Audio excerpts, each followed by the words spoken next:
Everyone, and thank you for joining for the climate change scrutiny. Those of you in the Guildhall, I hope you managed to park not miles away, because I understand there's something on this morning. Okay, so before we start the meeting, we normally go around the room to see who, introduce everybody. So I'm obviously Councillor Mary Jones, and I am the chair of this panel. And if I go this way, I'm very sorry, Andrew, it's you. Yeah, thanks, Mary. Andrew Williams, Cabinet Member for Corporate Services Performance. Carol Morgan, Head of Housing and Public Health. Morning, my name is Tom Price. I'm the Divisional Environmental Health Officer for Pollution, Private Sector Housing and Building Control. Hi, Sam Naylor, Pollution Control Officer, work in Tom's team. Good morning, Adrian Johnson, Team Leader for Pollution Control and Public Health. Good morning, Anthony Moss, Energy Manager. Morning all, Alex O'Brien, Property Manager for Property Services. Morning, Jeff Bacon, Head of Property Services. Morning, Mark Wade, Director of Police. Okay, thank you. And online, and I'll start. Chris. Good afternoon. Chris Evans, Councillor for Wales. Bridget. Morning all, Bridget Rowlands, Ward Member for Clydach Ward. I think it's you, Andrea, I can see there. Yes, thank you, Chair. Councillor Andrea Williams, Deputy Leader and Cabinet Member for Service Transformation. And above you is Sarah. Oh, good morning, Councillor Sarah Keaton for West Cross. And I think it's Hamish, is it? Yeah. Yes, right. Yeah. Hi, I'm Hamish Osborne. I'm the Environment Team Leader for the Swansea Environment Team for Natural Resources Wales.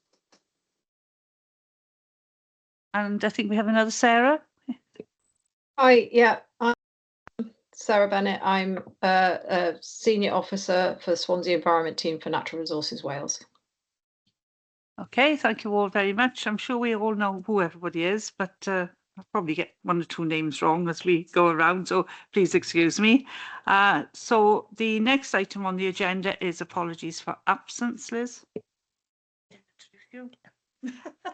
We've received apologies from Councillor Mike Day, Councillor Michael Locke, Adam Davis and Jess Pritchard, Chair.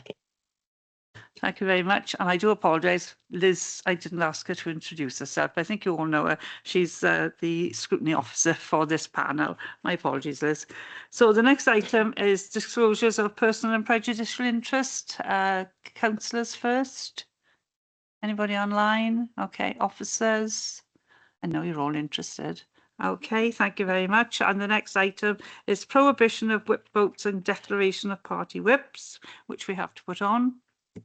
And then the next item is the minutes of the previous meeting, which are on pages 1 and 2. Okay, so page 1 and page 2. Okay, so those of you that were here, do you agree they are an accurate reflection? Thank you, Bridget. Okay. So the next item is letters. As you can see, we wrote to Councillor Stevens and Councillor Anderson. And my pages stuck together. We haven't had a response yet. There was no response. It was just for information. Okay, thank you. So the next item on the agenda is public question time. Have we had any public questions? We haven't received any public questions, Chair. Okay, thank you. So the next item is item 7. We get in there eventually, which is the water quality management pollution control. So I'm not sure who's starting this. So it's you, is it, Andrew? Okay, thank you. Yeah, so, thanks, Chair. Good morning. Yeah, pleased to present the overview on the water quality and water management report.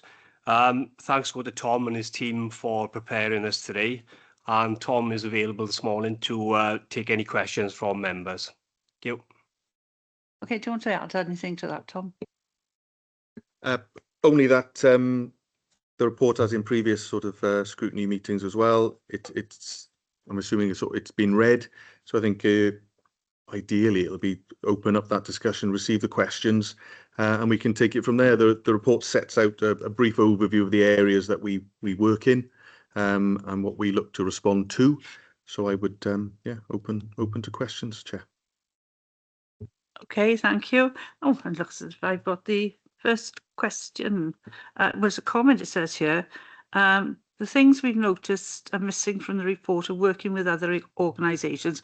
And by that, we don't mean Natural Resources Wales. We meant, you know, highways and things like that, because of course, with the weather, we've had the drainage issues, building control, Jeff. And how do we measure the impact of collaboration? Do you want me just then to go on to the next question, or do you want to answer that bit first? I come back to that first, if I may, Chair. So the first point to highlight is a thank you really over the type of information you're looking for in the report. So over previous years, we have the title, and so we've set out that overview and we've dealt with it through questions. So to respond to that, then yes, obviously not including the relationship and the work that we do with NRW. Yes, we do link in with highways. We do link in with Welsh Water. Building control sits under my areas now of management as well. And if a new application, for example, is coming in, if it's within 3 meters of the sewer for the building, you know, the applicants are advised to consult with Welsh Water, and the inspectors will, you know, give advice about the regulations to be achieved to build in compliance when over or in proximity to sewers. And when in reference to measuring impact of collaboration, if we start with misconnections, I'll just ask Adrian to give some sort of examples of work that we do there. Good morning. Yeah, by all means. So misconnection work's been very important to us. It remains very important to us. It's where basically we find in properties, commercial or private properties, which are misconnected to surface water instead of foul water. And that means it may be washing machines, dishwashers, it may be toilets, and they go straight into the surface water, and that surface water then goes into streams and then out into the bay or things like that. So we've done a lot of collaborative working really with, not with just the NRW, but with Welsh Water, with housing repairs, with corporate property, identifying these properties. The difficulty we have found in recent years is it is very resource intensive, and we've gone from a proactive approach to a reactive approach. So we've got a long list of properties and areas that we'd like to inspect, and we will work through them, but it is a priority as and when they come. Okay, thank you. To add to that as well, we did respond and report last year. We responded in writing about, you know, meetings we've had with Welsh Water, but also Highways colleagues, from our aspect of having an input into misconnections or foul water into the private network, into the surface network, sorry. But we do link in with Welsh Water around that work, and that's work that they lead, and they provided that update that we included last year, so I can recirculate that if wanted. And another impact then of collaboration is obviously the work we did with the Smart Coast system in the predictive bathing model with NRW and also with CREH for all the statistical work, and well, the lots of work that went on in actually developing that predictive model. So yeah, we do collaborate quite a bit, but it's nice to have that feedback from yourself and that question about the areas that you're interested in for future reports. Thank you, and leads on nicely about Smart Coast to Councillor Rowlands' question. Thank you, Chair. Yes, just how effective has the Smart Coasts model been in influencing public behaviour and reducing health risks? Thank you. It is actually quite difficult to quantify. So we know that with Smart Coast, it was the first time that we put that information in the public's hands. So they were available to make decisions for themselves.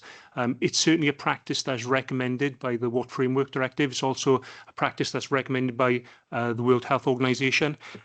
From our point of view, from data set, it's quite difficult to work out how it's impacted. So to do that, we'd have to do a large study. We'd have to have NHS data so we could see the impact of illness before and after we've had that model. So that's quite difficult. But it is thought of as the best way, and research has shown that this type of predictive management can reduce illness compared to unmanaged bathing waters.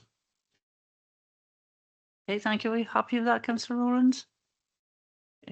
The next question is from myself, quite a hopefully simple one. When will Swansea Bay's annual water quality assessment for quality of bathing water be released for 2025. And I may as well add the next bit. What is being done to restore the electronic signage at Swansea Bay? Thank you. For the first part of that question, I would defer to Hamish or Sarah if they're able to respond on behalf. Yeah, well, we know that Welsh Government is responsible for releasing the bathing water data at the end of the season. At the moment, we believe that it'll be released very, very soon. We thought it might be released this week in time for this meeting. I suspect that they've got other things going on because of the flooding, the awful flooding that's happened in Monmouth, and it might be delayed. But I will be expecting that information to be out within the next week or 10 days if everything goes to plan. Okay, thank you for that. And maybe we can have an email about it when you receive it. Yeah, well, as soon as we have the official notification, we can share that link as well, definitely. And with regard to the electronic signage, we've had a period of upgrade that we were preparing for the start of this season, which has unfortunately been delayed. What we're having to do is upgrade the full server and the comms in the background for all the incoming data, and then we've had to now look at new equipment that's required for the actual transmission to the sign. So we're now working again on the off season here now to get that ready for next year. We got to a point through the season where we had it all online. We knew that the forecasts were valid and were being shared, but we couldn't get the sign running. So we took the hit in that year that we would have to finalize it in the off period, but we'll be working towards getting that back up and running ahead of next season. Okay, thank you very much. The next question, we're back to Councillor Rowlands. Thank you, Chair. What measures are in place to monitor the disposal of waste from events held within the Swansea Council area, especially events held on Gower? I suppose initially for me, it's just to clarify when you say, when you ask, sorry, about disposal of waste, so you're talking purely wastewater, or are we waste in general, or well, basically, we talking portaloos and the portaloos, showers, that kind of Right, stuff. okay. Really, that's more of a concern. Yeah. So using the example that you've given here of the Gower, so the Safety Advisory Group, the SAG, it sits on a monthly basis and is chaired by one of the colleagues in licensing. And part and parcel of that approach is an organizer, for example, is required to submit their event management plan. And within that, it captures everything from access to the site, safety, fire assessments, etc., down to what you're going to do with waste. So obviously a lot of the portaloos, the companies will come in and will either suction out prior to removal, but they come in with tankers. So the toilet waste, for example, and those water all go into sort of tanks, but they supply that information through that management plan, and that's how we monitor it. Within council events, for example, I suppose colleagues in special events will be able to give you a bit more on chapter and verse as to the protocols they follow. But if there's any discharge to a sewer, obviously they need to speak to the water company for their infrastructure. But they set out right from the off what their intentions are, and obviously we're not going to allow them to discharge effluent into a watercourse or into anything that might run into a watercourse. So all that's taken at the planning stage before they come on site. So can I come back, please, Chair? Yeah. Sorry. So it's good that it's in the event management plan. What do we do to monitor that? Is there a monitoring process in place?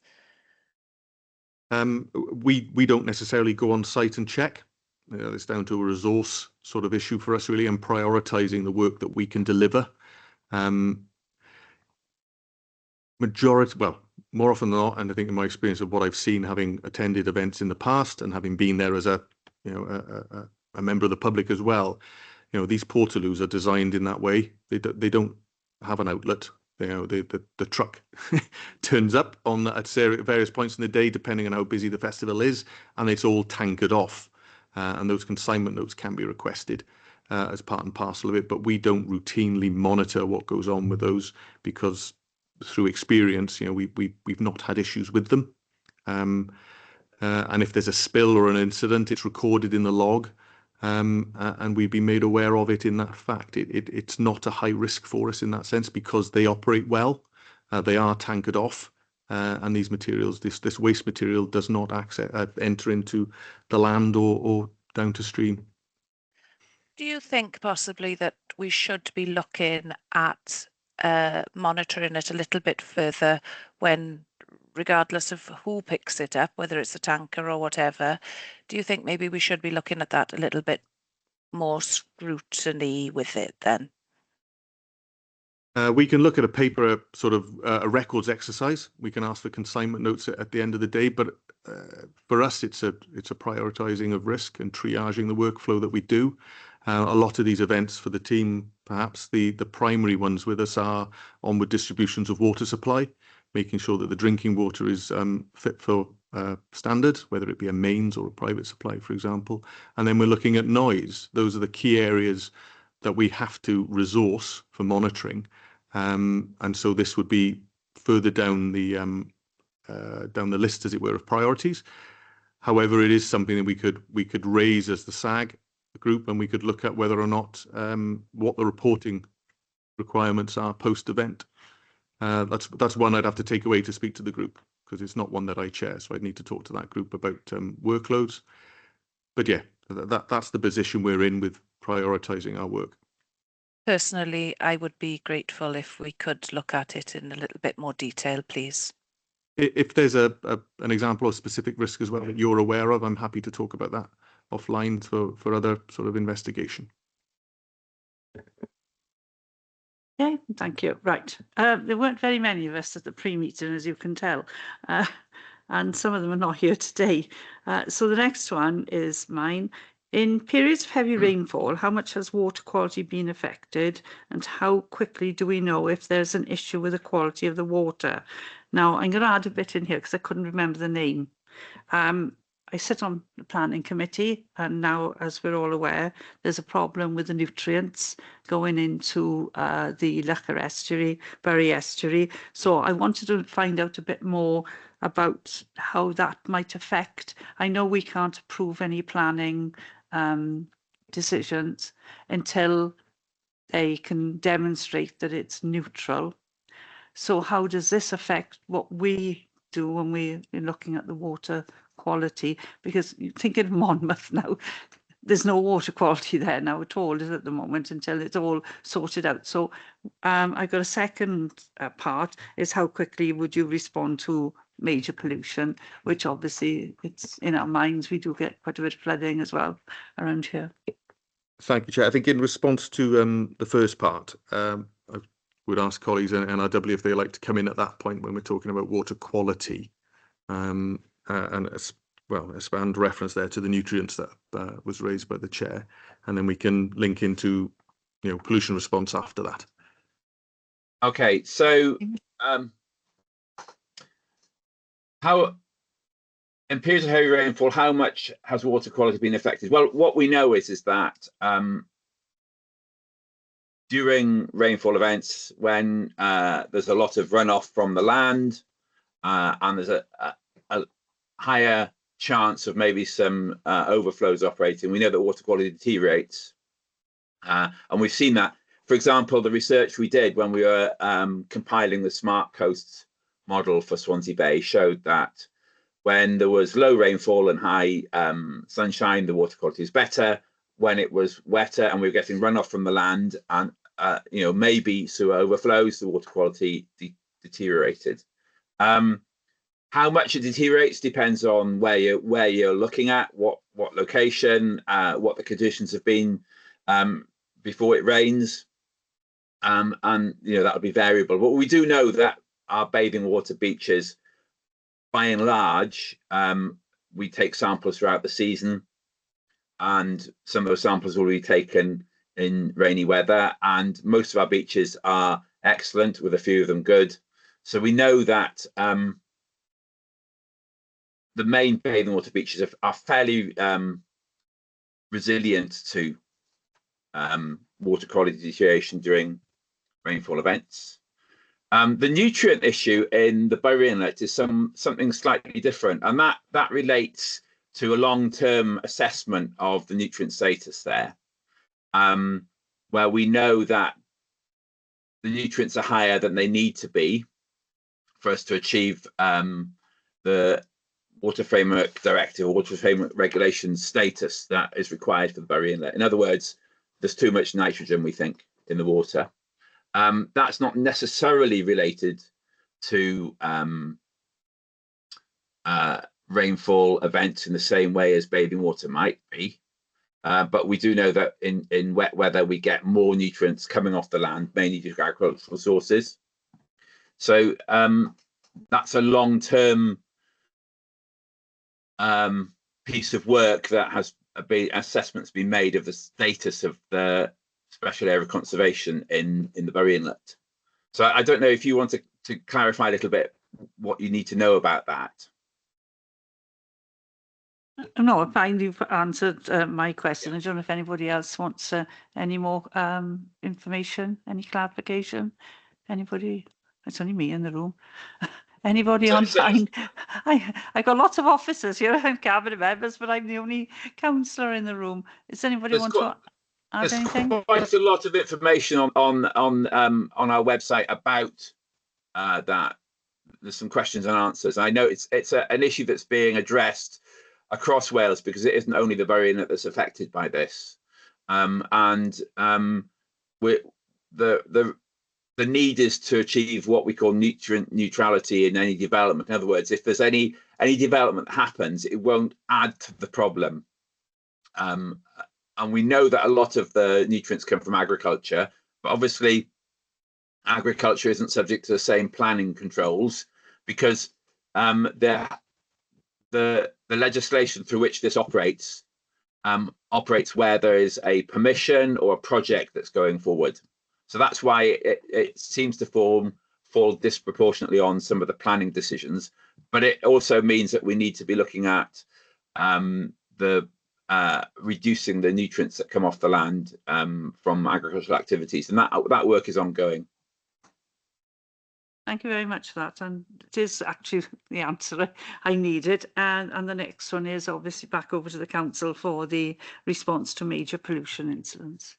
Yeah, by all means. So pollution control and public health, we operate 24/7 on-call service. So we will respond to environmental health matters, pollution-related or public health critical incidents. As I say, it's 24/7. We are a small team, so it is quite a difficult cover to maintain, but we are there. Okay, thank you. Oh dear. Sorry, Chair, just to add on that point there, I just wanted to sort of clarify there. So we operate that on-call service, but it covers a multitude of areas of what we do, whether it be noise or etc. But the emergency response, that urgent response, is 24/7, and there are 2 officers on call all week. You know, it is a service we maintain, but we maintain a reducing resource that we have here. But for the members to be rest assured that we will respond, we do respond, we are contactable. You know, but it's a challenging environment that we work in, and we just wanted to raise that resource highlight for you as well. Okay, thanks. I'm sure that if we had something as terrible as Monmouth, we'd have an awful lot of people attending, not just 2 that were on call, because but quite a large response. you'd have a large response, yeah. Okay, so the next one I think was touched on again in a previous answer. Do the prolonged dry periods, especially what we had in the summer, affect the water quality, the bathing? And does the drought liaison group discuss the potential impact on water quality as well as insufficiency of water supplies? Just to come in there quick on regards of what the drought liaison group discuss, to give you a response on whether or not water quality is assessed, I think it'll only be fair that I go back to the group and ask them to provide. However, you know, the last sit rep we had advised that we were back into normal status from being in a prolonged dry spell, but a lot of that work then is around, you know, the volume of water, what's in the reservoirs. You know, we're talking about insufficiency of supplies. That's the sort of main focus on that. But as with regards to water quality, I'll get a I'll get a response from the group on their behalf. But yeah, sorry, we'll put in our letter to you, and then I'll ask them as well. But whether NRW wish to add anything further on dry periods and water quality on top of what's already been shared? Yeah, so if we're talking of bathing water quality specifically here, we know that during dry periods, bathing water quality tends to be better because we have less influence of the land on the seawater. There's no or reduced runoff, and often dry weather is associated with sunny periods. So we know that if we have a dry summer, our bathing water tends to perform better than if we have a wet summer. In terms of water quality in some of our rivers, drought will undoubtedly impact on water quality. When the rivers have low flows, when there's not a lot of water in the river, we know that some inputs, for example, you might have some pollution from mine waters or perhaps even contaminated land. Some of those inputs will receive less dilution from the river, and the same might go for some of the sewage treatment works, although we don't have a lot of major discharges into rivers in Swansea.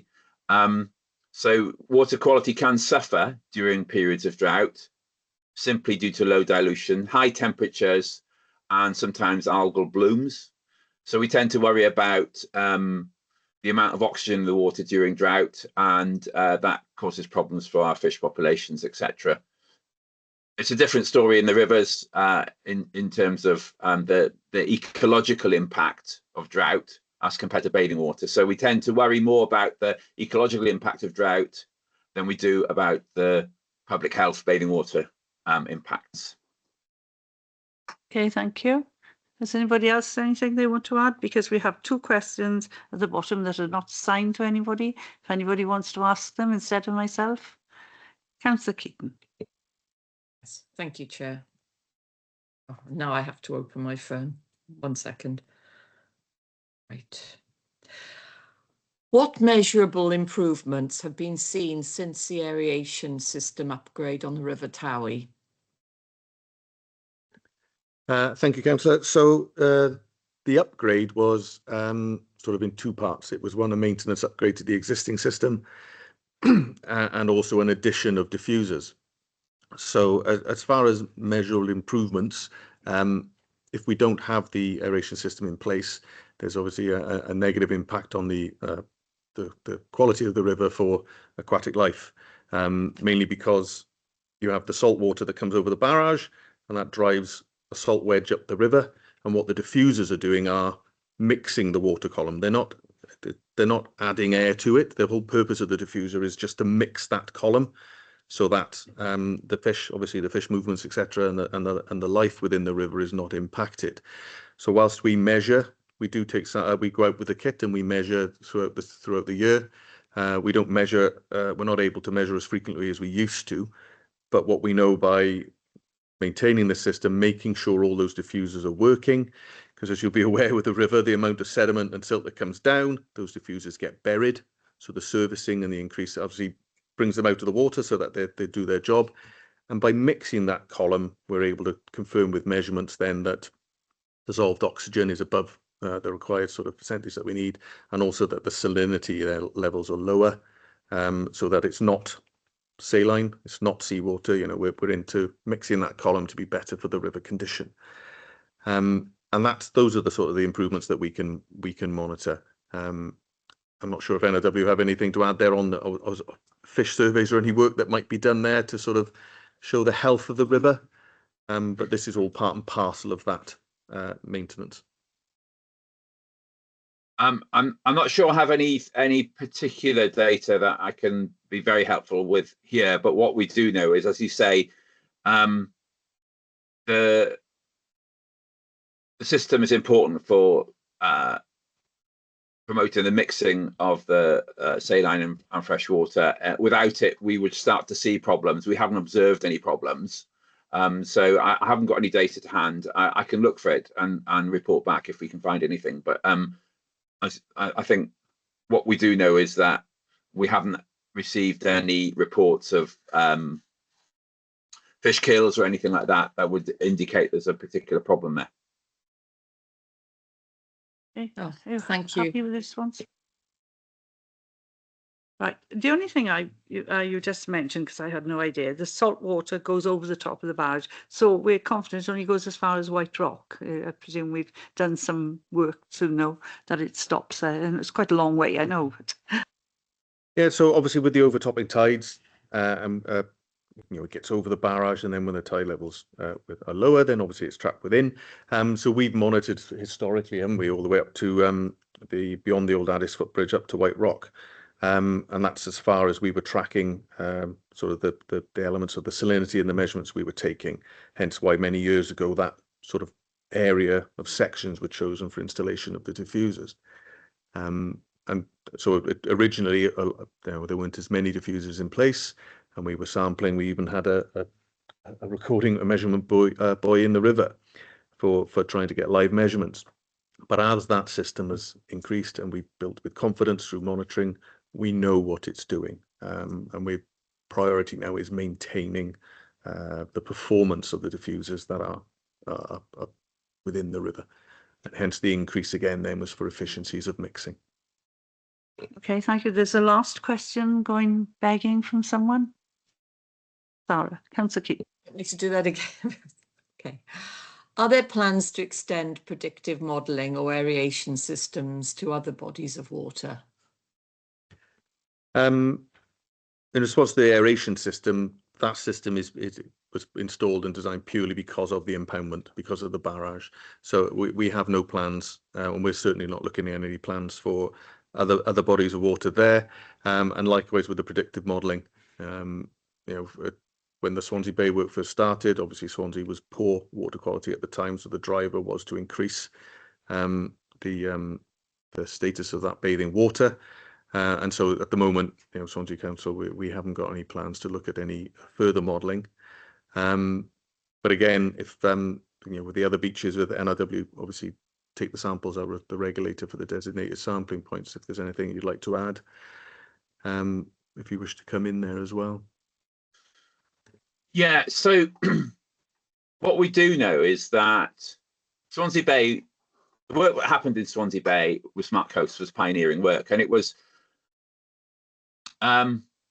repeated and widened with another project afterwards that built models for a number of other beaches in Wales, which have been used, some successfully and some less successfully, due to the inability of the local authority in some areas to have implemented what Swansea managed to do in Swansea Bay.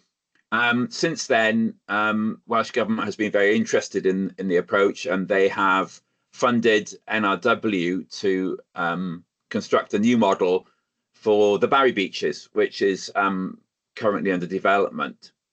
So we do know that Welsh Government is interested in prediction as a way of managing public health and bathing water. And NRW and Welsh Government are in discussion about how the approach can be used in the future. Whether we'll see models for other Swansea beaches, I don't know yet. It might be that we could implement probably much simpler models in some of the other popular beaches, but it won't be for some time to come. We know that Swansea Bay itself is, the water quality is more variable there. It's less consistent, and that's why we felt that it was the best, that modelling is the best approach to try and manage the bathing water there. And it's one of the sort of beaches where you would think a model is really, really applicable. Other beaches are more reliable, and there's less need for a model. But as time goes by, we'll see how it can be adapted. But I don't think we'll see one for some time to come. Okay, thank you. Thank you. Thank you both. Does anybody else? Oh, Councillor Evans, you have a question or a comment? Hi, thanks, Chair. Yes, just a couple of quick ones. With regards to water pollution incidents, how many call-outs do we get a year, and what's the normal response time? Thank you, Councillor. So looking at the figures, So last year, for example, we had 51 service requests raised with regard to water and pollution, and they range from bathing water to drinking supplies, water courses, and swimming pools. So we have a sort of a complaint response period of it's a 5-day response time. But if it's an incident, we will respond ASAP. You know, where the first contacts will happen straight away. And this year, for example, we're Q1, Q2, we've had 24 service requests have been received, 10 of which were sort of specifically linked to water courses.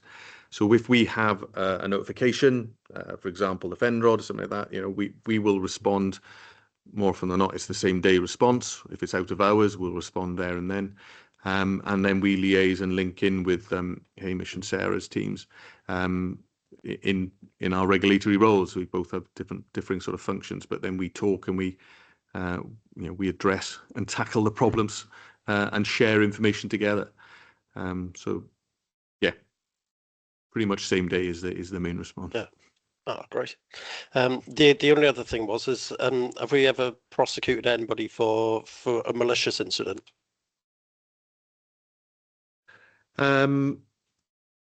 Not from my memory. Internally, we haven't prosecuted under our remit. You know, a lot of the work, if we serve notice, for example, that abatement notice, if it's under a statutory nuisance, for example, will may well resolve the issue prior to having to go to any formal sort of further proceedings.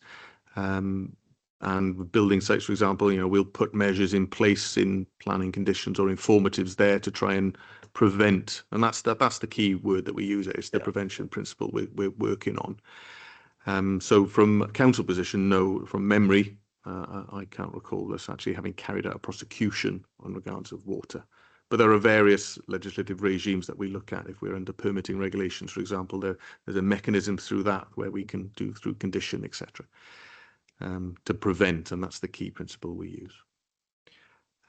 Excellent. Is that okay? Yeah, thanks very much. I just jump in with that if that's okay. So once we're doing misconnection work, for instance, where we'd be looking at a large area, investigating misconnections from private properties, what we look to do then is we may serve notice on those properties to correct the problem, but then we'll work alongside them because we see it as an opportunity to educate people. Lots of people don't realise where the wastewater is going. They don't realise which is the surface water. So it's a chance to perhaps get them on board with what we're doing and educate them. So we work alongside them to resolve the problems. Thank you. Okay, are you all happy? Anybody else got any other questions? No? Well, thank you all very much, and thank you to the Cabinet Member, Councillor Williams. I have another Councillor Williams waiting in the wings now. At least 2 Welsh names. And I'm sure you'll be in front of us again. We look forward to it, but thank you very much for coming along and for the questions. And now we're going over to the retrofit. Yes, able to leave. The retrofit project. Councillor Williams, it sounds awfully strange. I was going to say Cabinet Member, do you want to say a few words first? Yes, thank you, Chair. And it was remiss of me at the start of the meeting. I should declare an interest as one of the directors of Swansea Community Energy and Enterprise Scheme SCEES. Personal interest only. I'm on there as Cabinet Member responsible for renewable energy with the Council. Yeah, just a brief introduction from me. We've gone through a number of phases with our retrofit, SCEES being one of them, benefiting our schools and a number of our public buildings. My thanks to the team, Simon, Tony, Alex, and to Jeff for all the work that they do. It's essentially creating something from nothing because they're relying on grants which are repayable through the profits of the energy that's generated. And it's a dark art, really, and difficult to do. So my thanks to the team for all the work that they've done to date, which has been really beneficial for the buildings that solar is on.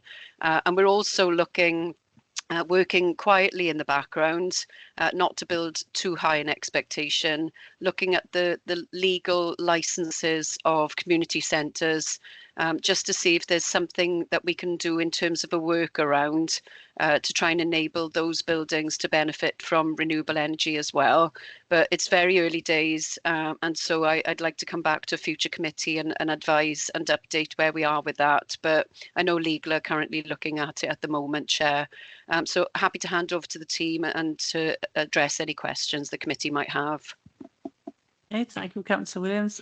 Is it you, Jeff? Yeah, I'll briefly introduce. It is quite a detailed report, so I'm not going to spend a lot of time. I'm also conscious of time. There's a lot of questions that I know have already been been proposed, so I'll defer to Alex and Tony when it comes to the tricky stuff.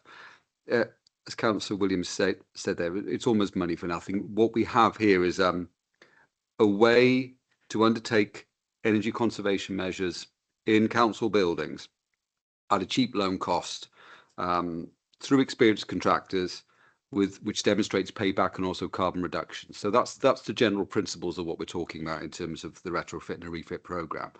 We've gone through one phase. We're in the second phase, and we're now entering into a service contract that will cover all council buildings. But that means there is no commitment on the council to actually undertake any of those works. So it's an important way of having a third party who can assist us, depending on what we're looking to investigate, to actually deliver on some of these measures. The challenges we've identified in the report are all about money, and this is a way of delivering it. And as I say, at a relatively cheap cost. It was an interest-free loan at the outset, but it's still a relatively beneficial loan rate. Plus, we try and tap into grants wherever we possibly can, but this is a way of demonstrating a formal structural process to enable us to get on with some of the works in our own buildings. I'll leave it there, and I'll leave it to you, Chair, in terms of questions, and we'll respond accordingly, hopefully. Okay, thank you. It's me again. Right, in point 45, and I had to go and read point 45 again very quickly. It states a closer working relationship with corporate building services is essential. Shouldn't you be collaborating already? Well, I think you've just said that. Is retrofit being done separately from corporate building? I'm not sure how I asked that, but I think you'll understand what we're getting at. Thanks, Chair. We are collaborating with building colleagues. We do have regular catch-up meetings just to discuss scope of work, just to make sure there's no conflict there with their pre-planned maintenance. So we are very much in collaboration. Clearly, the initial phase was a bit of a guinea pig. We're on to phase 2 now, so scope is that much bigger. So there will be a need to work with them much more and trying to streamline that process.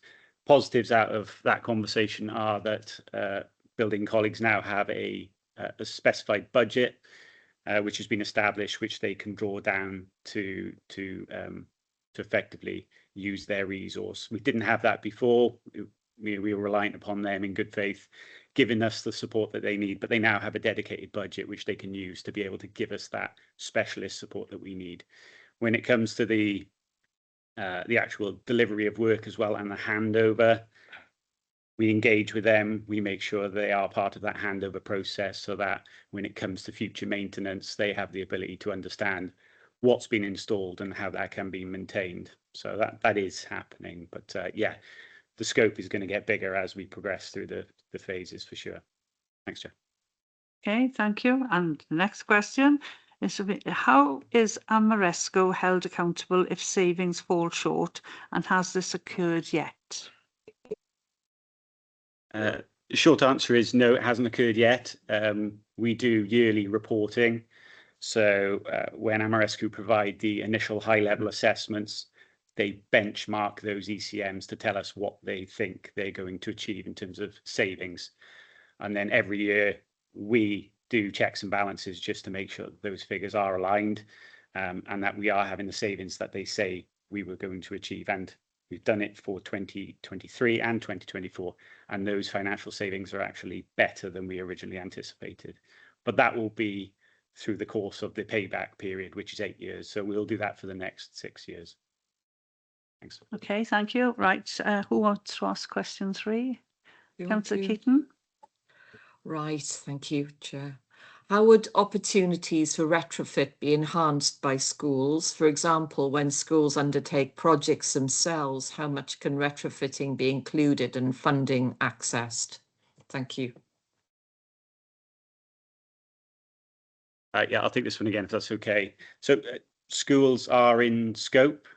We can use retrofit, which is a big positive, but clearly there are issues behind the scenes in terms of how that's financed. Obviously, individual schools can't draw down on loans, so we are engaging with the Section 151 officer just to make sure that we can try and unlock that, because schools, the carbon emissions from schools is 50% of our overall emissions, so it's a big topic, and we do need to address it. But as I say, we are trying to work that through as we speak.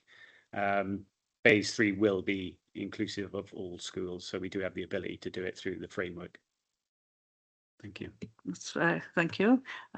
It's very interesting actually, because it's perhaps a big secondary. I better be careful because I'm chair of one. They would probably have more resource, perhaps, but a small primary, they wouldn't have a hope of doing it. They can just about do their own planned maintenance now, so things are extremely tough. So I'm just hoping, I mean, the larger schools shouldn't be penalised because the smaller schools are getting the money. It should be sort of a fair, you know, if there are grants. Yeah, it's to try to work out what that funding model looks like. I suppose the other thing, which isn't really relevant to this report, but it is a factor when it comes to, you know, the climate conversation, is the fact Jane Richmond's team, who leads on climate change, is actually going into schools to carry out some behavioural change pieces just to deal with that low-hanging fruit. So simple things like, how can we use the building differently? Can we make sure the building management systems are managed appropriately? You know, heating systems going off at the right times and coming on at the right times, shutting doors, windows. So simple things, but often neglected. So it's just trying to home in on that. And as I say, that conversation has been ongoing for the last 6 months, and we've seen some really positive things off the back of that. Thank you. That's very encouraging. There's another question. Question 4. Someone want to ask? Sorry, Chair, if I could just add to Oh, what sorry, Alex, Williams. what Alex has just said. We've also made some really good progress with Gosain, DHO and Library in terms of those measures that Alex was talking about, adding up all the small things, trying to save energy, and that's made a huge impact on their bills. So it's something that we're really keen to encourage all our public buildings to take up. And I know Simon Aspland, we held 2 green conferences with our schools to try and generate that excitement about behavioural change and what impact that could make on the schools. And we continue that engagement with them to try and encourage them to take up more renewables and energy saving measures, Chair. Thank you very much for that. And yes, it's very encouraging to hear, because anything now, I'm sure we've all just noticed we've been putting the heating on and our bills are going up. So yes, anything that can help. Right, question 4, anyone? Yeah, happy to cover that, Councillor Chair. Evans. Is targeting schools and community centres with awareness or education about projects and retrofit of benefit? Or should we be targeting building companies and owners? Yeah, I'll pick this one up. I'll be honest with you, Chair, I was a little bit confused by the question, so I may need some prompts along the way. But obviously the report is concentrated on council ownership only. So I'm just mindful the question is perhaps targeted towards third parties, which is obviously a 2050 target. So in terms of council ownership, yes, education, schools are aware of retrofit. And as I say, we are trying to bring them along in that process. Community buildings is one that Councillor Williams picked up on. Again, that's something that we are looking to explore because of the challenges around the way the lease agreements or license agreements work. They don't have the ability to tap into this. So again, we are exploring opportunities around trying to make sure that we can include them within the scope of work if we possibly can. But again, it's financial hurdles that we need to resolve. So I don't know if the councillor may want to come back on that, because as I say, I was a little bit confused about the question. I was just going to ask Liz what we said in the meeting that Councillor Williams, you've indicated you wish to come in. Yes, thank you, Chair. Just following on really from what Alex has said, obviously concentrating on our public buildings is within our gift and it's easier to manage. But there is a huge amount of engagement and awareness that Jane Richmond's team go in terms of dealing with local businesses. They meet regularly with BID, for example, and there's some great initiatives that are happening in the city centre, and also greening, green roofs, green walls. So, you know, there's quite a lot of engagement with businesses, but this particular aspect of retrofit is what happens on our public buildings within our gift. We can't, we haven't got the resource, to be quite fair, to go out to businesses and handle their retrofit programs as well. I don't think that was the question. And it was Councillor Mike Day, who unfortunately isn't here. So I can understand your answer, which I know we've worked a lot with the green walls, because I've made comments about green walls in planning. But I can understand the retrofit is, yes, about our own buildings. So we'll just leave it at the point where we were talking about our own buildings. Okay, so the next question is going begging from someone. Or should I answer it? I ask it? I'll ask it then.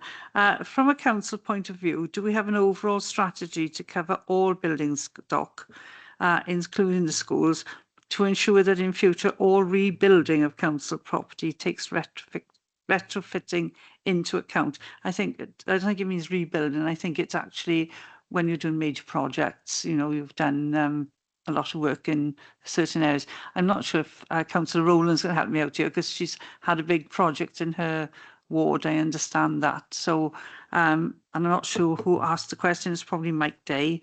I don't know what he was quite getting at, but maybe you can get an answer from the question.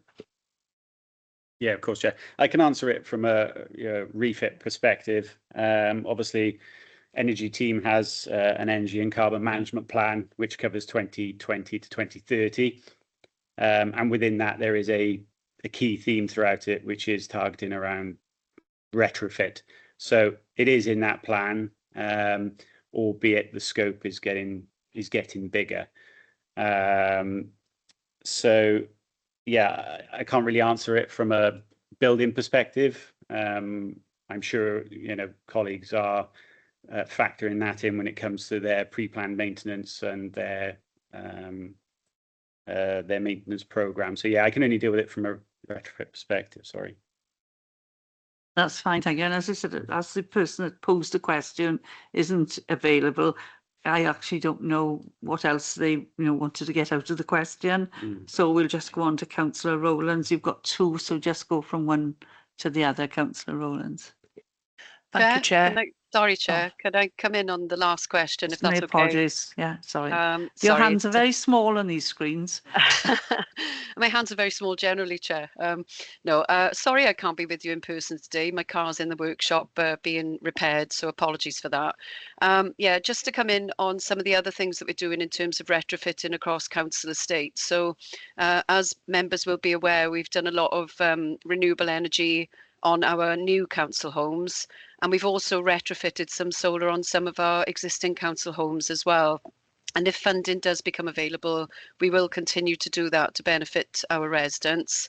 And in terms of the new builds, new schools, new public buildings, for example, Block B in St David's Square, we will be building those to a really high energy efficient standard, because we recognise that the ongoing benefits of doing that.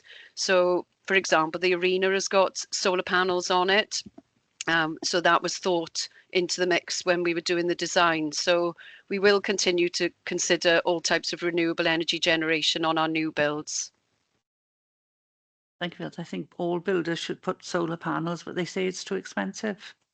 But personally, I think Welsh Government should look at it. But there we are. I've been saying that for years, because when you go to other countries, they've all got solar panels on the roof. So it should be a norm. You know, I'm not saying about the ground source pumps, heat source pumps. I know that would put it up significantly. You had another one as well, Councillor Rowlands, straight after, about the maintenance. Thank you, Chair. What criteria will be used to select sites for future retrofit investment? I suppose really you possibly might have just answered that. Next, the next one about the maintenance. How can the council ensure long-term maintenance of retrofit installations? I don't know who's going to answer that one.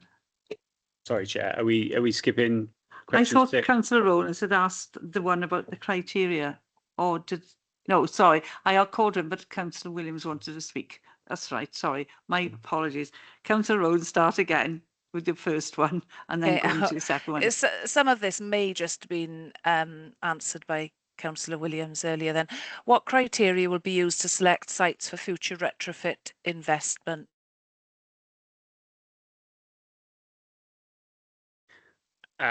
So the way it works at the minute, the energy team are heavily involved with that initial scoping exercise. They will look at consumption data. They'll look at DEC readings or DEC certificates. So that's display energy certificates, which set out our best performing buildings to our lowest performing buildings. And we will decide what that initial scope of work looks like. We will then liaise with building colleagues and the property team just to make sure there are no conflicts, no issues with pre-planned maintenance or potential disposals, whatever that may be. And we will then feed that information back to Amorescu, who will carry out a high-level assessment report, which will give us a series of options around what we can or can't do and what those limitations are.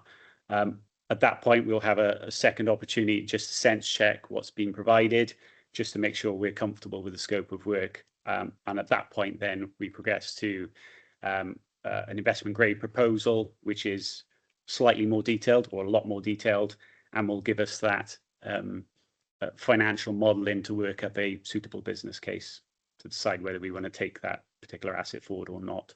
So that's how we sort of get to that final point where we can agree the contract. Do we have any timescales in place for that at the moment? It varies, and it does vary upon engagement from other departments, obviously trying to get a clear picture of what we are going to be using that asset for in future years is difficult, especially when you open up schools, because obviously we've got various projects that are in the pipeline or intentions to perhaps relocate schools or repurpose schools for a different use. So very much a movable feast. There's no specific timeline for it. It's very much trying to work with departments just to make sure that we've got the right assets that can be delivered. Because what we don't want happening is we work up proposals, we take it through to contract, and then ultimately we have to decide to pull various assets off before we progress. So yeah, it's very fluid processes to answer the question. Thank you. Okay, go to second question 7. So the second question then, Chair, would be how can the council ensure long-term maintenance of retrofit installations? It's challenging. It's challenging. I think the critical point for us is making sure that when that work is handed over, building colleagues ensure that it is on their planned maintenance program going forward. We have had a few issues with phase 1. We've managed to resolve them, and it's been acknowledged that some of the technology that we are installing is specialist and isn't always cheap when it comes to maintenance. But I think the message has got across to building colleagues that there has to be that long-term vision. We're doing this for the right reasons. We're bringing in this technology to make savings and to improve our reduce our carbon output. So it's just making sure it sits on that capital maintenance program so we know what we are having to do in future years. In terms of the energy team, we have agreed that we will pick up certain things within that program, such as cleaning solar PV panels. That's something that we are doing now on a yearly basis, which we never did before. There's an argument that perhaps shouldn't sit with us, but we've just taken a bigger view, and we've been able to do that, and we've now appointed a contractor to manage that process for us. So, thank you.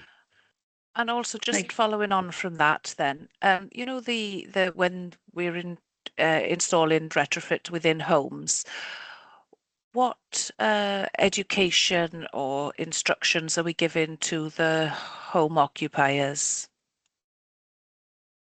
Perhaps if I can come in on that, Chair, if that's okay. Yes, that's fine. And I know there's two officers who are going to speak as well. So Councillor Williams first. So yes, just following on from what Alex was saying about building services, I know that they've been working with Gower College for quite some time now in terms of those green skills, for example, installing solar panels. So they've been working to make sure that the training is there to suit the need of building services in terms of ongoing maintenance as well.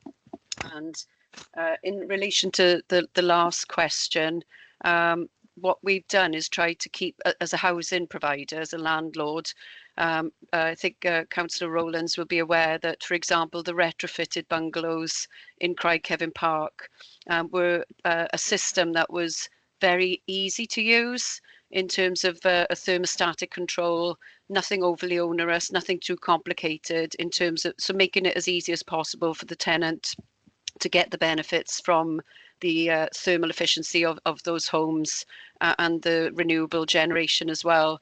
Of course, we would advise, you know, if the sun is shining and the energy is being generated and it's being used through the day, that's great. But when it goes to battery storage, it's about knowing when to put your tumble dryer on, knowing when to use the washing machine, those energy greedy items that we have in the home. So we've basically tried to keep the system as simple as we can because we responded to the feedback from the passive house scheme that we had on Mynydd Common. And the feedback from residents there was they didn't want something that was overly complicated. They just wanted to go in, turn their thermostat on and keep things very straightforward. Yeah, okay, thank you.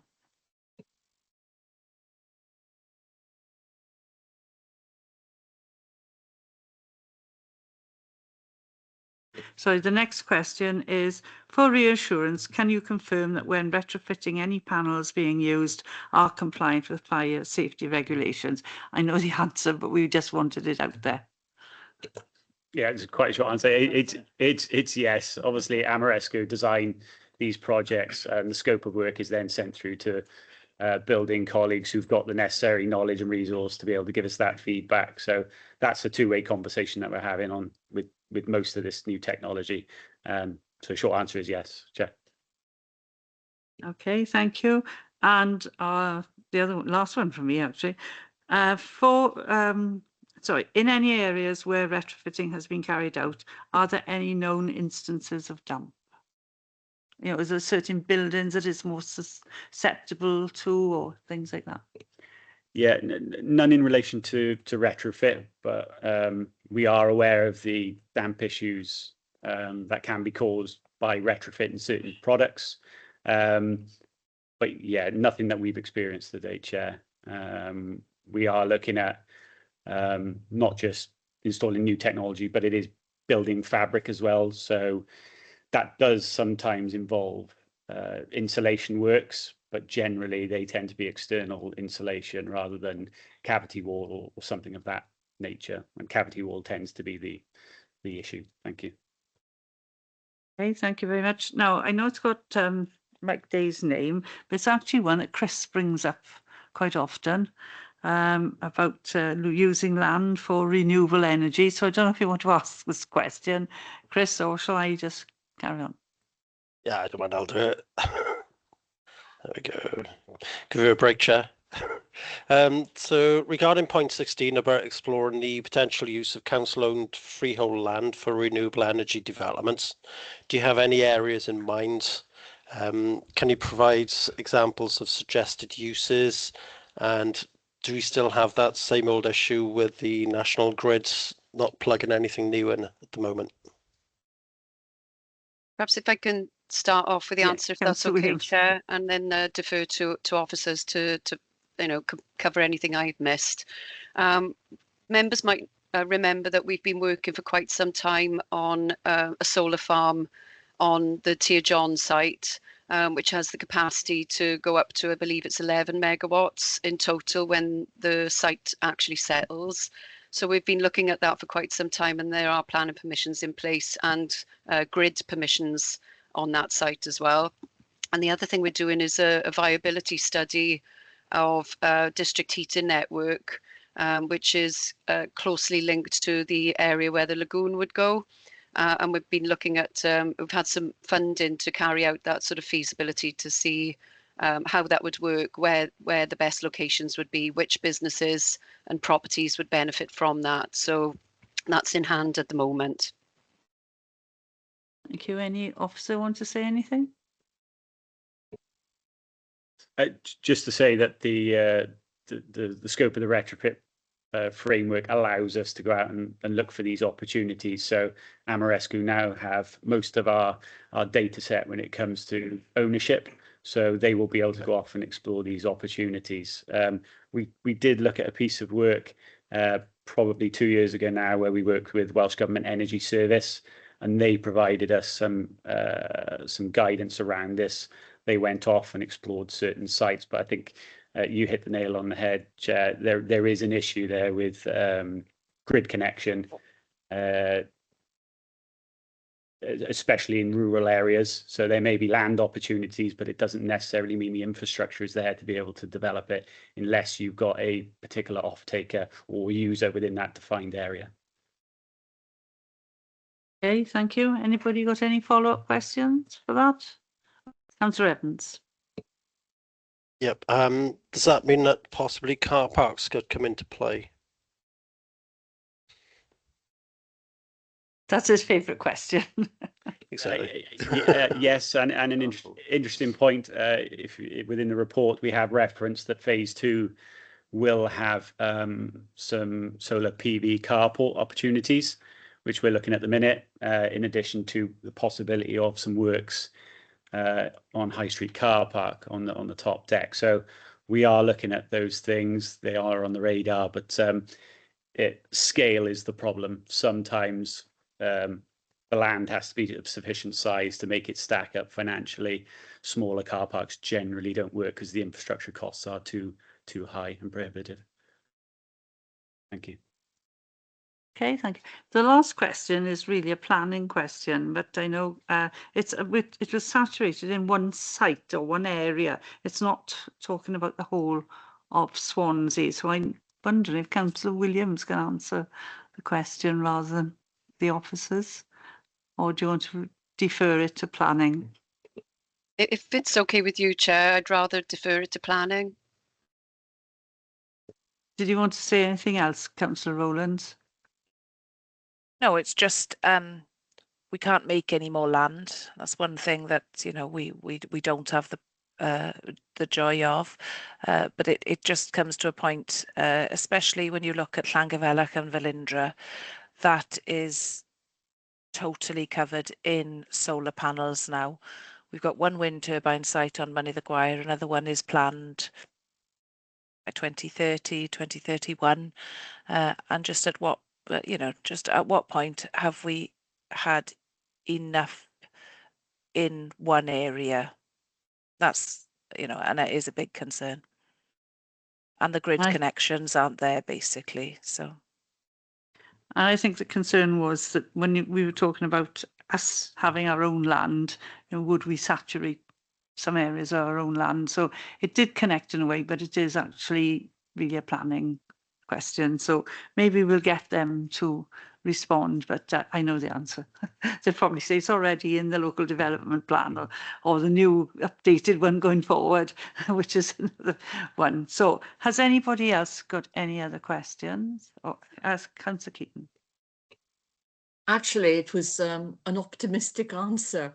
I think as we find ourselves renewing, because the science is moving on so quickly, as we find ourselves renewing wind turbines and solar panels, I think, from what I've read, they will become more powerful and more efficient. So hopefully we don't have to saturate all our land with them. And that's me being very optimistic, but I hold out for that because I think science in this regard is moving very far because it has to. Thanks. I'm thinking of mobile phone technology, and now we've got more masts, but there we are, because the range isn't as good. There we are, it's all progress. Does anybody else want to add anything before we finish? Okay, no? Well, thank you all very much for attending. Just go look quickly now, and the date of the next meeting is We finished a bit quicker though. Oh, the work plan, sorry, for the next meeting. It's January the 27th, but it has been pointed out that it's Holocaust Memorial Day and some people may be involved in it. So it's very difficult to change a meeting when it's in the calendar. So those of you on the panel, do you think we should go ahead? Yes? I think possibly if people can't attend, maybe they could answer our questions in writing. I'm sure I'm happy with that. Okay. Okay, so the next meeting then it would be sustainable transport strategy, and we will carry on the 27th. Thank you all very much. Oh, and the flood risk management annual update. Oh well, we should know all about flooding by now. Okay, thank you all very much for attending. All the best. Bye.